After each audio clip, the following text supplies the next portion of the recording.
समझदार मुर्गी के बच्चे। एक दिन की बात है। एक मुर्गी माँ अपने छोटे छोटे बच्चों के साथ एक प्यारे से घर में रहती थी।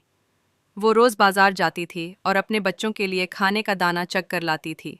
जाने से पहले वो बच्चों को हर दिन यही समझाती, मेरे बच्चों, जब मैं बाजार जाऊं तो दरवाज़ा बंद रखना, किसी अजनबी से बात ना करना, जब मैं वापस आऊं तो मेरी आवाज़ सुनकर ही दरवाज़ा खोलना, अगर कोई बिल्ली आए तो खामोश रहना, शोर मत मचाना और दरवाज़ा हरगिज़ न खोलना।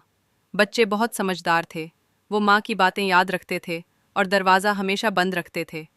एक दिन जब मुर्गी माँ बाजार गई, एक चालाक बिल्ली आ गई। बिल्ली ने दरवाजे पर आकर आवाज़ लगाई, मेरे बच्चों, दरवाज़ा खोलो, मैं तुम्हारी माँ हूँ। लेकिन बच्चों ने फ़ौरन पहचान लिया कि ये उनकी माँ की आवाज़ नहीं है। इसकी आवाज़ में मियाओ मियाओ जैसा लहजा था। बच्चों ने कोई जवाब ना दिया और दरवाज़ा बंद रखा। कुछ देर बाद असल मुर्गी माँ वापस आई। उसने अपनी पहचानी जाने वाली प्यारी आवाज़ में पुकारा, मेरे बच्चों, मैं आ गई हूँ, दरवाज़ा खोलो। बच्चे खुश हो गए, फ़ौरन दरवाज़ा खोला और माँ से लिपट गए।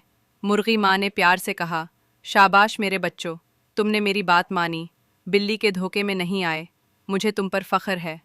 इस दिन के बाद बच्चे और भी मोहतात हो गए। अब वो सिर्फ अपनी माँ की आवाज़ पहचान कर ही दरवाज़ा खोलते थे। यूं वो सब हमेशा खुश और महफूज रहते।